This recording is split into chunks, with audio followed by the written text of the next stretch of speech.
Fuck you, and you. Fuck you, and you. Fuck you, and you. Fuck you, and you. Fuck you, and you. Fuck you, and you.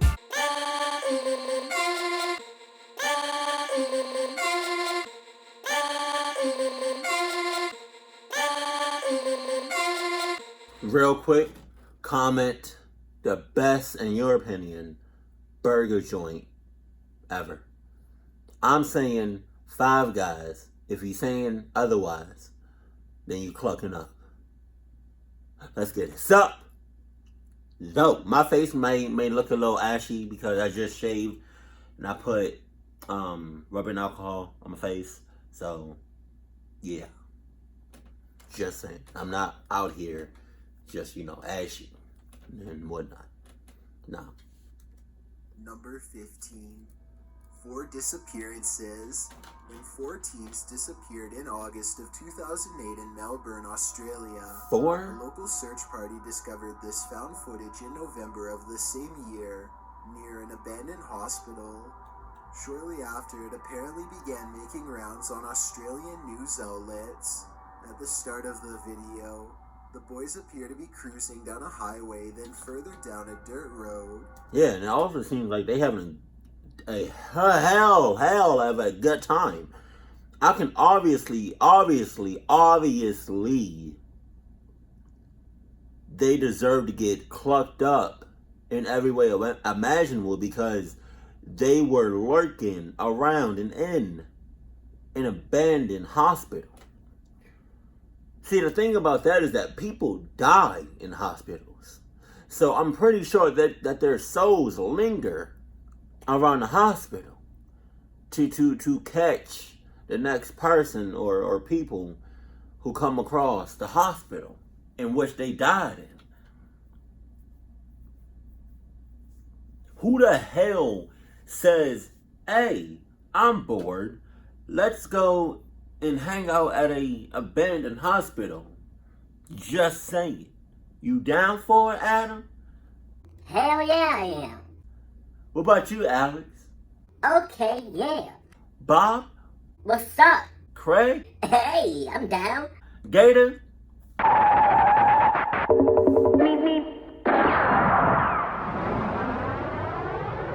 Y'all seen Gator?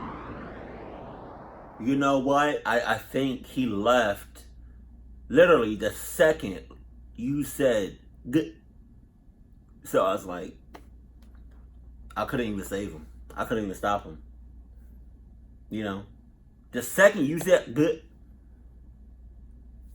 he was already halfway across the goddamn country.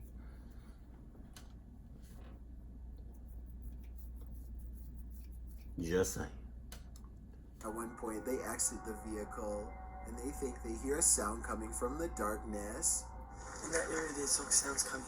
They approach Dark a as gate hell. with a sign that says private property, no trespassing. They ignore it. They find a hole in the fence and decide to enter anyway. As they're walking along in the dark, they come across a red substance splattered on the... People, whenever I see like private property or like off limits, no trespassing, that I don't do that. It's there for a reason. It's there. Nobody just puts up no trespassing, no private property up for no reason. Like, who does that? So I feel like if you see that sign, you should get the hell on. Like, get the clock out of the way. You have no business being over there. So it's like, not only did you fail to listen to your gut, but you failed to listen to anything at all. You definitely failed to, all 4 of y'all failed to listen to your signs, to the red flag signs, to anything. You guys suck. Regardless, they continue on, and that's where the footage ends. A walk into the darkness. They were never seen or heard from again. If you have any info on their whereabouts, please visit missingpersons.gov.au. Damn. Number 14, Academy Maniacs. This pair of Russian men took the lives of some of the most vulnerable amongst us, Damn. the homeless, and they did it so cruelly that they thought it was best to film their evil. The young men used hammers and knives, taking the lives of 6 homeless people in November of 2010. Sit the fuck. I mean, clock. 6? Yo. Oh, see. It's coming. It's them. The rain is coming. The rain is coming. I can see it, feel it, sense it on the horizon right now. Like, the rains, the waterworks is coming. The reason I'm starting to get emotional is because, first of all, they killed 6 people. Homeless people at that. Right? Oh, there's a special place for you after death. You best believe that. Right? But look, the reason I'm getting so emotional is because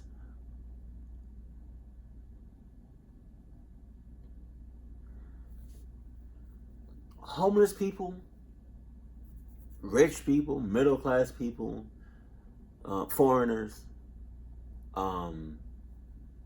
criminals,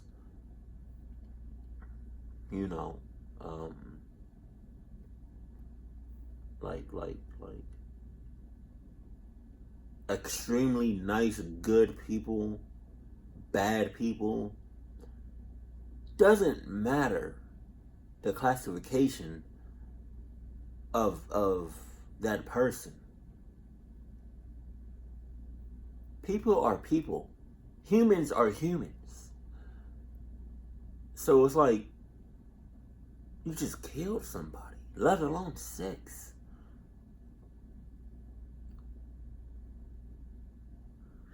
I'm not about to waterfall. Like, I'm not raining today. I'm not gonna rain. I'm not raining. Did I just make that up?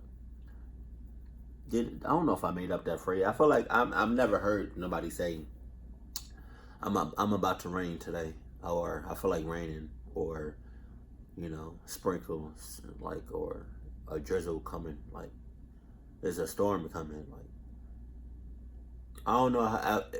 Y'all know what I mean when I say that, right? Like I feel like I'm about to rain. I feel like I'm about to cry, or tear up or whatever. Like, but I don't know if I made up that phrase in the context. But if I did, hey. So if you ever hear somebody say, "I'm about to rain," just be like, no, you got that from Gattor. Cluck out of here." Yeah, man, but people are people. Like that, and that's how I mean, granted, you do have different classifications of people on this planet, but it's like people are people, man. Like, come on, you can't just be killing people, like that's. They ranged from the age of 12 to 69. 12? One of the young man's uncle discovered the video on his nephew's camera, and the pair were subsequently arrested and charged for their actions in April of 2013. One was given 24 years and the other was sentenced to life. Neither sentence seems long enough. Exactly. Number 13, Leonard Lake. Leonard Thomas Lake was a very... Why does bitch look possessed?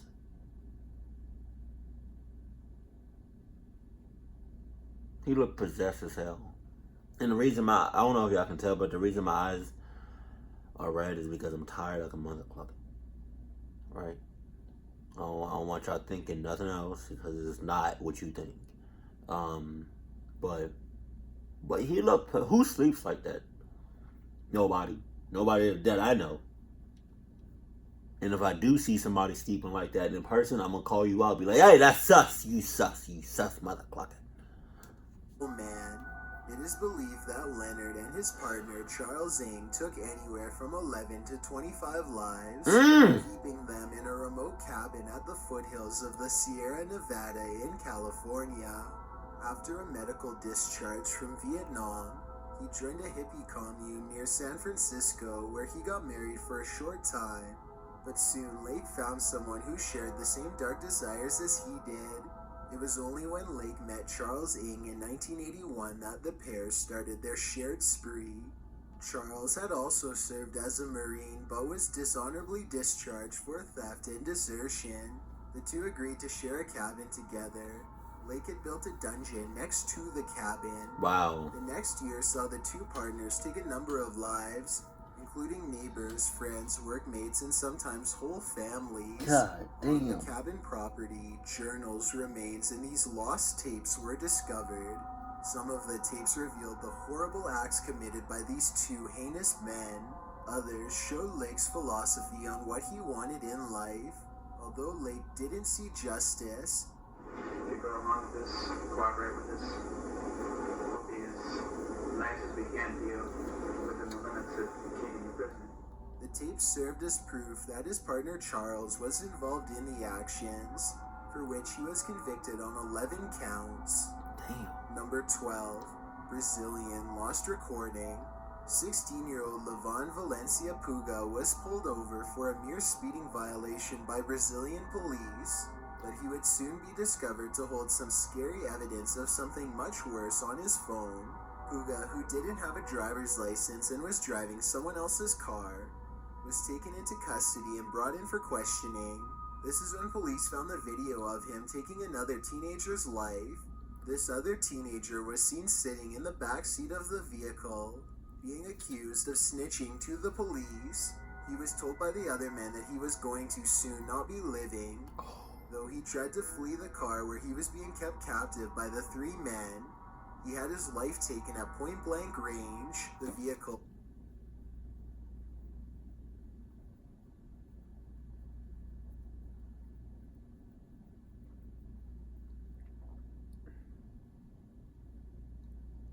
I don't want to say it. I don't want to say it.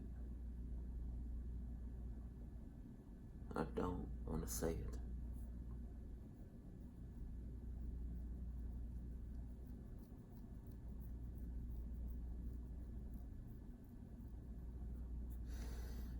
Because I don't know, like, this is a sensitive topic, but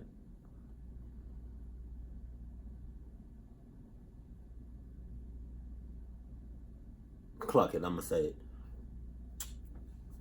See, because if homeboy was in the car with this Adidas on, right, and the homie said something like you not about to make it out of here alive, or you about to die in a couple minutes. His Adidas, in which he should have had on, would have literally told him through his mind shits, hey bruh, get the hell out of here. Just saying, you know. And even before the words, even before even before he said, and I'm paraphrasing. I don't remember exactly what he said, but he said, even before he said, you're not gonna make it out here alive.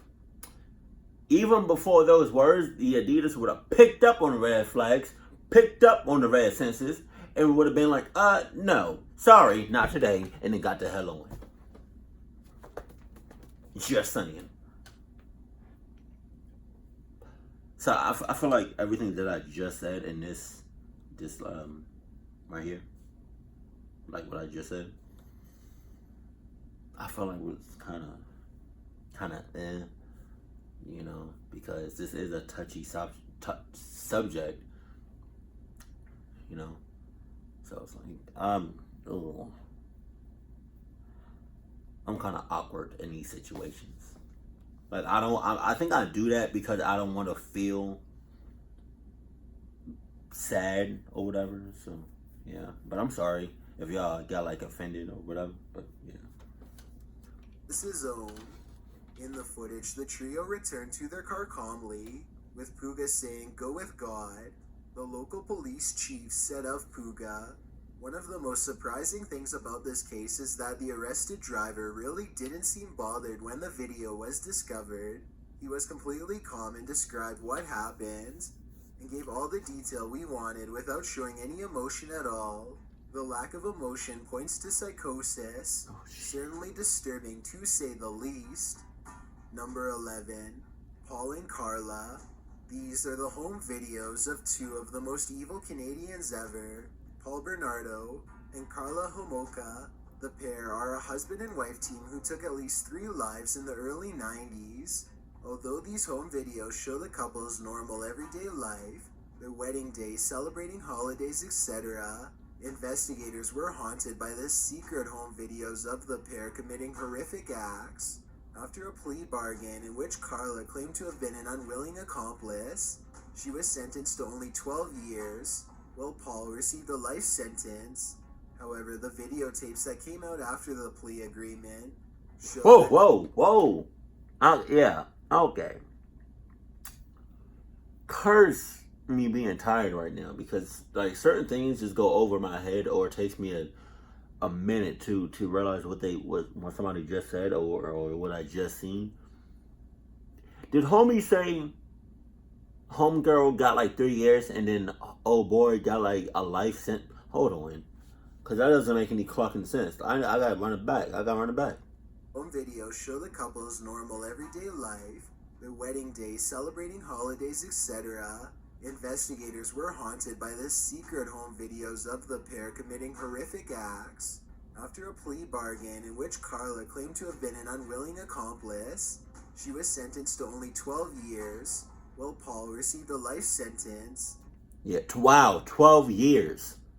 12 years. She only got 12 years. And homeboy got a life sentence. That doesn't make any fucking sense. They should both do life.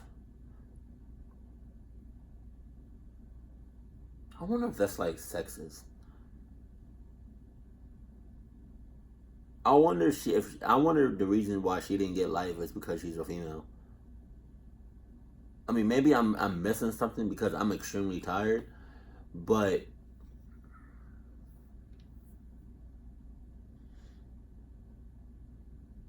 I don't know.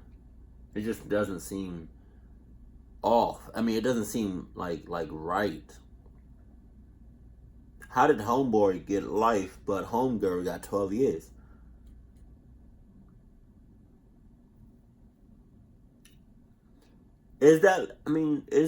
Unless I missed something that Top 15 said, is that sexist?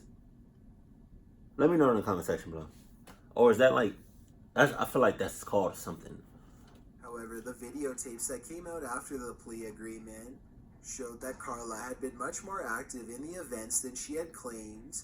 Subsequently, the Canadian press called her deal with prosecutors the deal with the devil. Carla was released from prison in 2005. She's now remarried and lives in Quebec. Number 10. Remarried my ass. Cyberstalker. Facebook stalking is not uncommon. What happens when cyberstalking is taken to the next level? Kristen Pratt knows. A college classmate at the University of Central Florida messaged her on Facebook. On the other side, Patrick Michonne, a cyberstalker that would soon become obsessed with her and likely scar her for life. At first, the contact seemed normal. He wanted to know what she was up to, how life and work was going, but after she replied, things soon took a turn. Patrick started messaging Pratt relentlessly on Twitter and Facebook, including one tweet that said, "It is up to you now to save your life. I have no options." Oh my God. He called her 40 times in the span of 5 hours at one point. 40 times? 27 videos about her that were thought to be lost. You don't want me for a life, Kristen Pratt? That's a very, very unwise decision. This obsession was torment to Pratt, and she did what she could to stop it. She changed her phone number, but he somehow found it and continued to harass her. She even tried to alter her appearance, but nothing worked.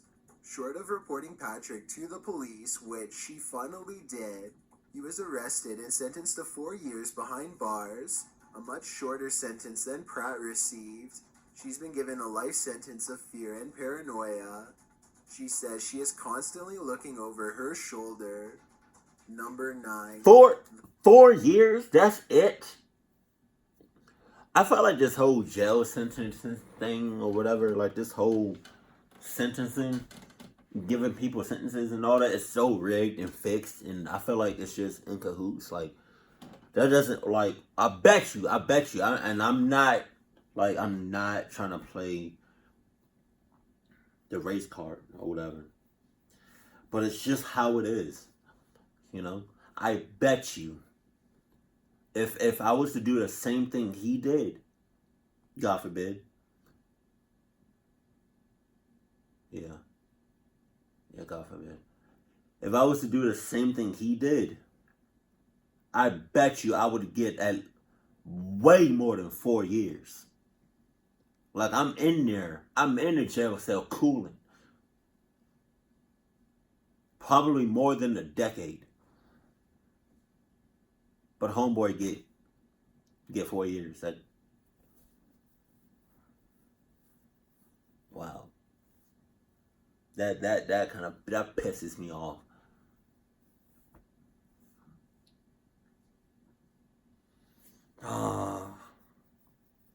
And that pisses me off even more because it's not even about the race thing. It's just the fact that I don't think that's long enough for him to be in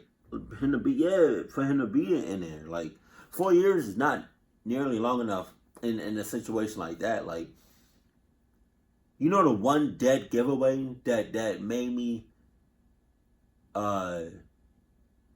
like, even, I don't know how to say it, like, that made me, like, confirm his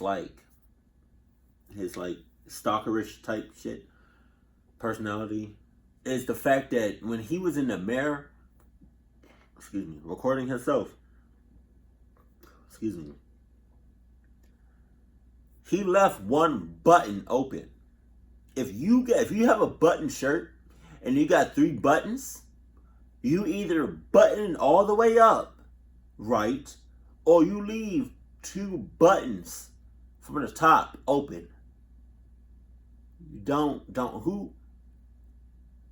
Anybody that has a button shirt, right, and it's 3 buttons, and you see somebody that leaves the top button open, exposed, you sus. Use that person to sus and stay the hell away from them. You know, if you got 3 buttons, at least have the first 2 buttons undone. If you're not gonna do that, then button all the way up. No. Because people gonna look at you crazy. I looked at you crazy. I looked at him crazy.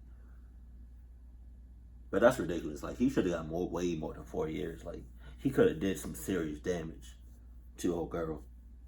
Physically, he already did it mentally. Jeez, man. In this lost tape, some young punks are playing around with a brown paper bag, throwing it at each other. Ew, what is before that? They go to plant it on the doorstep of a stranger. Once it's placed there and lit, one of the punks knocks on the door and races away. Well, the old man homeowner opens the door to find it flaming there and stomps it out. It probably didn't seem so funny when the men attempted to prank him for a second time. This time, the old man comes after them and they just manage to escape. But the third time's a charm. When the prank is attempted a third time, the man is waiting for them. He peers down through the curtains of the door window, whips open the door to strike the young guy on the head. Oh, damn. Drags him into the house. When the 2 others go to investigate, they videotape the front hallway, where the old man is seen leaving into the next room. They then head around the outside of the house and into the backyard. See, you doing too much. Let him be. I definitely will let him be. You know, if I'm praying to somebody in a situation like this, and I saw And I saw an old dude dragging my homeboy into his house. I would have been like, hey, you got it. Enough said. You definitely got it. You got it. And I would have went about my business and act like I just didn't see shit. I'm going to Five Guys. You want something? Or you lost your appetite? Cool. Yeah. Shit. See, you doing too much. Like, these are fake friends. They wanna go save his life. Like, what kind of shit is that? Really? Save his life? I bet you don't got no Adidas on either. See, because real friends, they see you getting clucked up. They see you getting taken, whatever. They see you getting beat the hell up. Real friends would have been like, hey, you got it. Enough said. I'm going to go ahead and go. Hey, catch you on the flip side, Mike. Deuces. That's so clucked up. That's where they meet their mate. Damn! No other information on what happened next could be found. Oh, Number shit. 8, 127 Hours. If you've seen the James Franco film 127 Hours, then you know the story of Aaron Ralston. Ralston was 26 when he ventured into southeast Utah's Blue John Canyon. On April 26, 2003, the climbing enthusiast was scaling down a slot canyon when a boulder he was standing on came loose and caught him between a rock and a hard place. Literally, his right hand was trapped between the boulder and the canyon wall. Ralston hadn't told anyone he was heading out to climb, so with the knowledge that no search party would be scouring the canyon for him anytime soon, he knew he'd have a disturbing decision to make. But before he made the decision to cut off his arm, he made a video diary of what could have been his last days. The diary was meant as a final message to his family and friends, as Ralston was sure he was going to pass away there. Apart from a short clip of the video diary, none of the footage has been released. Ralston says it is a private video for himself and his family. However, the producers and Franco watched the footage to prepare for 127 hours. A transcript was written verbatim from his video diary. If you're squeamish, you probably wouldn't want to see the whole thing anyway. Then again, if you were squeamish, you probably wouldn't be watching this video. Number 7, The Creature in the Basement. Published by Colby and Ari in January of 2009. The description claims that this lost tape was discovered and shown with permission from the government to warn others. The tape features some teenage boys going to explore their school's basement. As they say, strange noises have been heard coming from the basement. An urban legend has it that a former student dwells there. Fuck you, and you. Fuck you, and you. Fuck you, and you. Fuck you, and you. Fuck you, and you. Fuck you, and you. You hear something in the basement and you immediately go check it out. So yeah, cluck all y'all to infinity and mother clucking beyond, bitches. Soon they would discover the truth. After the boys wander around in the semi-darkness, they hear a rasping breath of an inhuman creature. Oh no. And then they see it.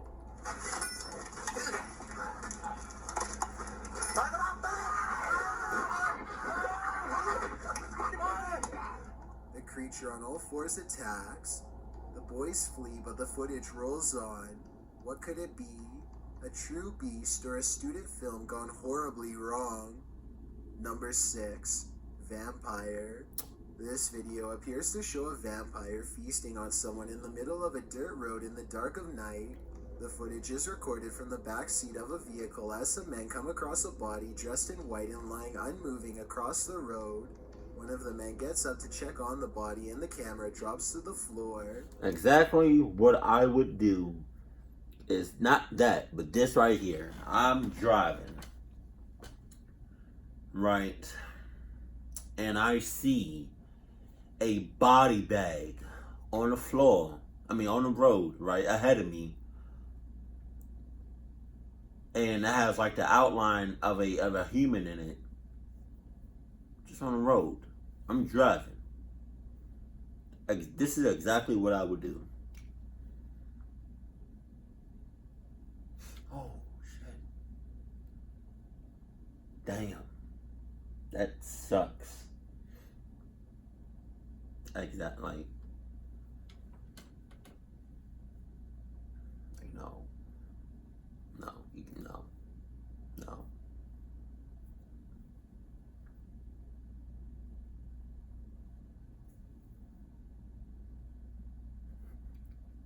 No. You got it, yo. Like, what I always tell, what do I always tell y'all? The people that investigate shit, the ones that are curious about shit, in a situation like this, that want to check shit out, 9 times out of 10 always get clucked the hell up.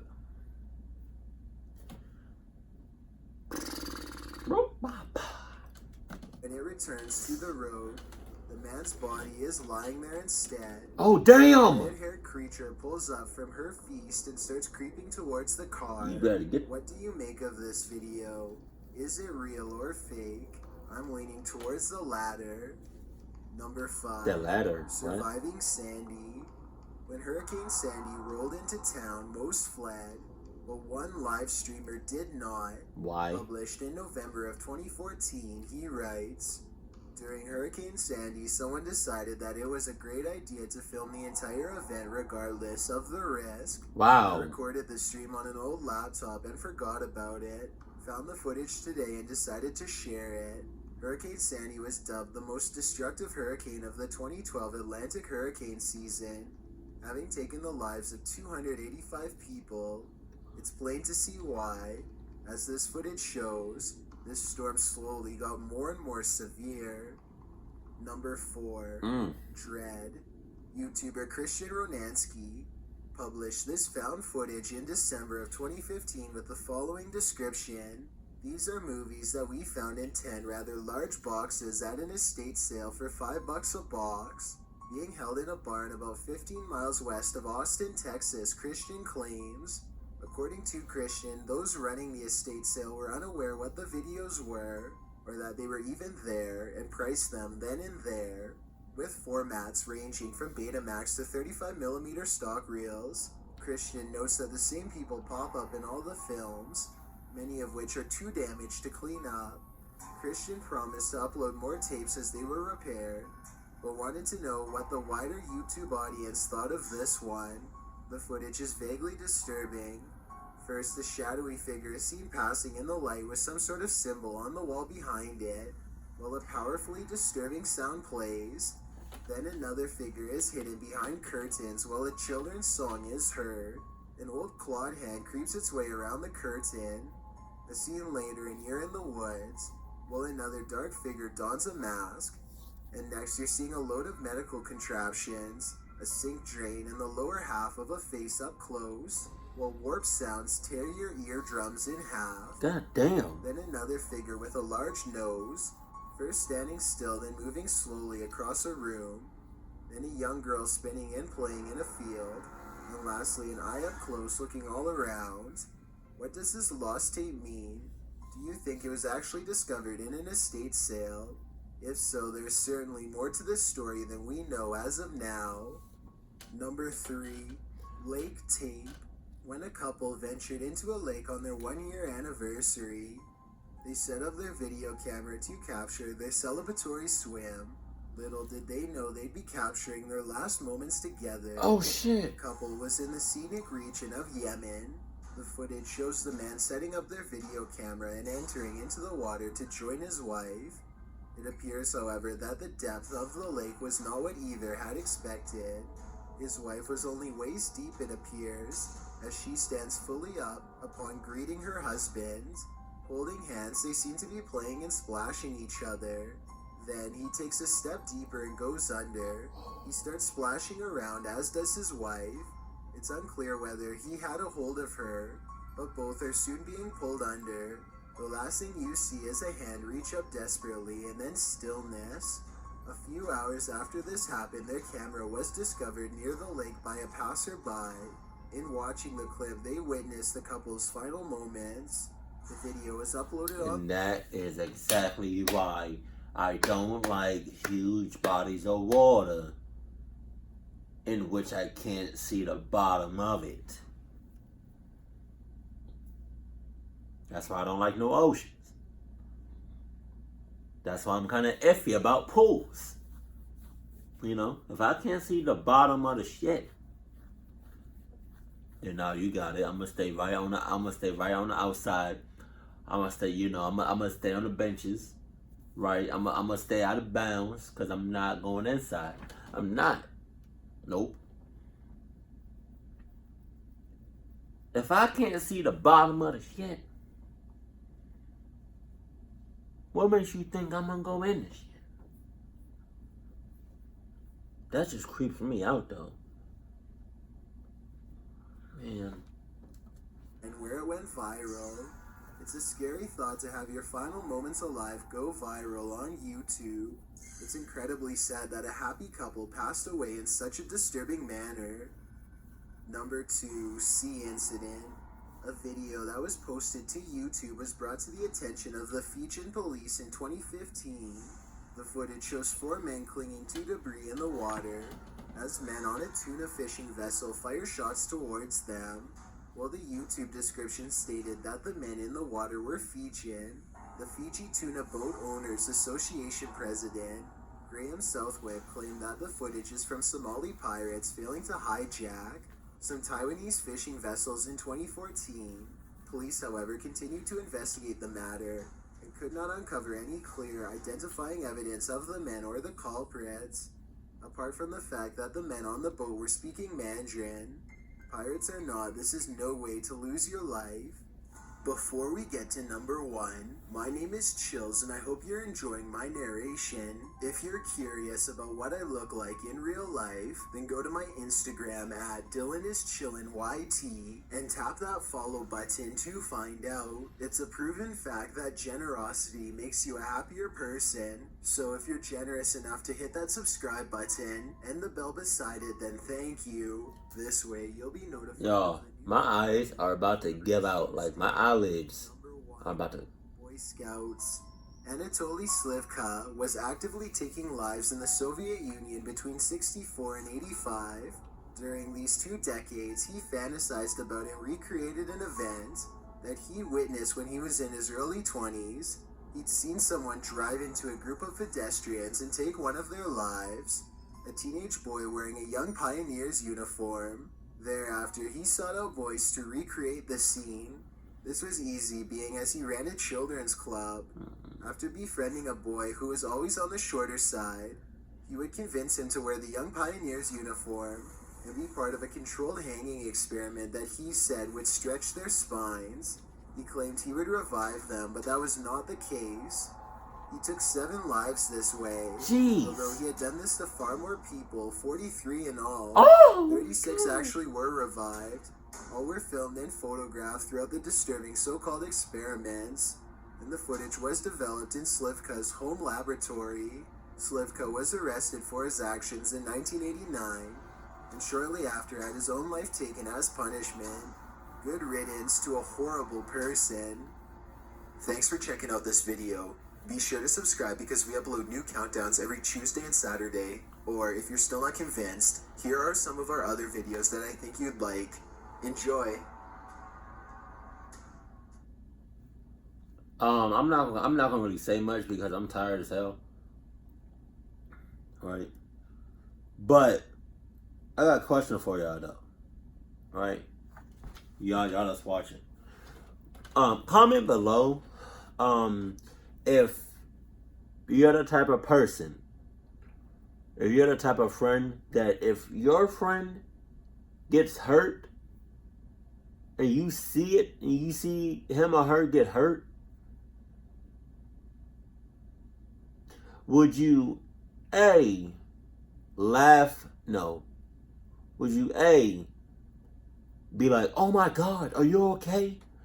And help your friend out and then laugh about it later? Or would you B, see your friend get hurt, laugh off bucks, right, hard as hell, right? First thing you do is laughing hard as hell, right? And then ask for help to see if they good or not.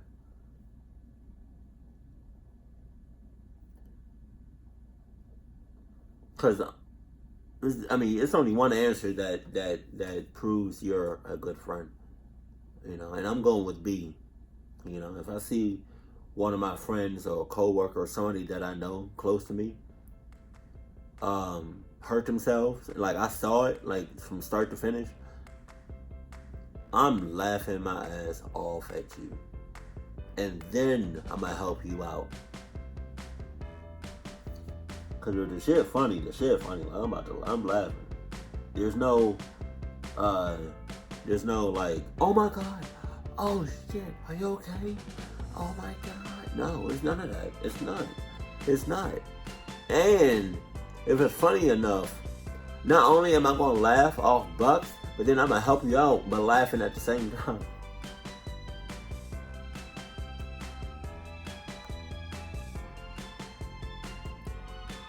I'm getting tired of people in their cluck ups. It's like as soon as I think, you know, the amount of people are clucking up less and less, somebody does some dumb shit. So it's like, ugh. But yeah. Keep it cool, keep it classy, and I love you. Stay happy, my fam.